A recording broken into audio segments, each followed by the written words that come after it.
ইন্না আলাতুল লাহবে লাইসাত মুহরিমাত লিআইনিহা, সমস্ত বাদ্যযন্ত্র জায়েজ, তবে ব্যবহারের ক্ষেত্রে হালাল হারাম পার্থক্য হয়।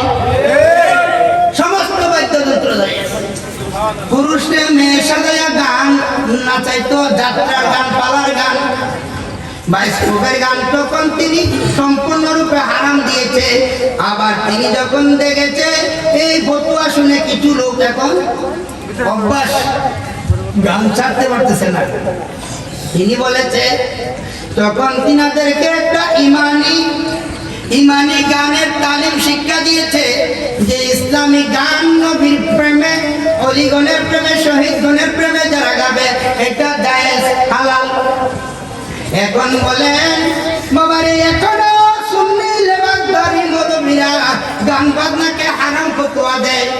অতএব ফতোয়ায়ে শামির মধ্যে লিখলো ইন্না আলাতুল লাহবে লাইসাত মুহরিমাত লিআইনিহা, সমস্ত বাদ্যযন্ত্র জায়েজ, তবে ব্যবহারের ক্ষেত্রে হালাল হারাম পার্থক্য হয়।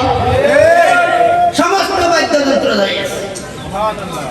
মাওলানা রুমি উসকুমি শরীফে লেখছে, এই যে বাঁশি কত সুন্দর, আজকেও বাঁশি আইছে মনে হয়, আপনারা কেউ করেন বাঁশি কত সুন্দর কান্দে, ও জানো বাঁশি কি এনো প্রেমে বিরহে কাঁদে, উসকুমি শরীফে আছে।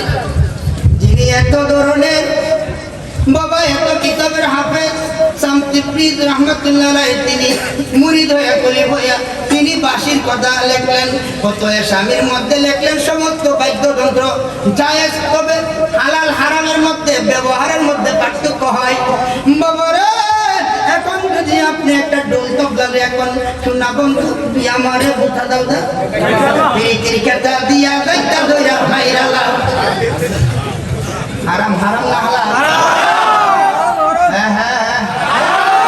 হারাম। এটার মধ্যে যে বাজনা হবে এটা হারাম।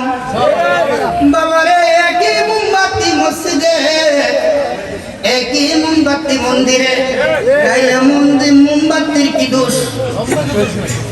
যদি মোমবাতির দোষ বাই করতে পারো, তাহলে বাদ্যযন্ত্র উভয়টার মধ্যে আমরা মাইনা নেই, চলবো? যেটা অল্প বিদ্যা বয়ন করি, জুতাকে বলে আলমারি, এই মৌলবীর ফতোয়া হয়েছে গান বাজনা হারাম। হারাম তো কইতে হারাম ধরে হারাম করতে ব্যাখ্যা দিয়া গো বাবা।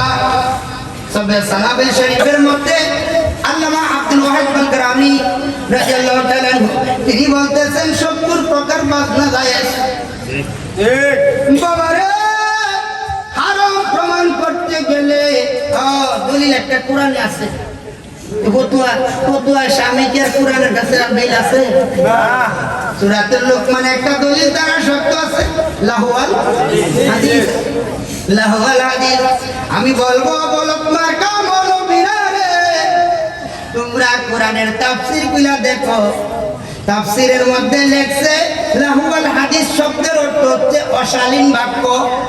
কি অশালীন কথাবার্তা, অশালীন বাক্য, যে বেশি প্রীতির ক্ষেত্রে দিয়ে দেখতে বেরোয় না, এগুলা অশ্লীল না, অশালীন না, এইরকম কথাবার্তা লাহুয়াল হাদিস দ্বারা বোঝাচ্ছে। এই লাহুয়াল হাদিসের অর্থ তর্জমাও নাই, তাফসীরও নাই, গান বাজনা তর্জমাও নাই, তাফসীরও নাই। কত চ্যালেঞ্জ করবো বলো?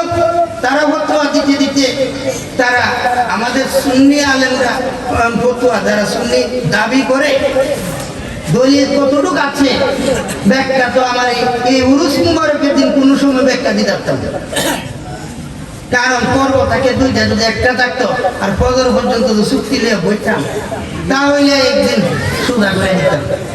তবে দোয়া করেন যদি কোনো সময় মসজিদ কেবলা ইশারা দেয় যদি 2 দিন হয়, আমি বলি না করবো, যদি মসজিদ কেবলার ইশারা কোনো সময় হয়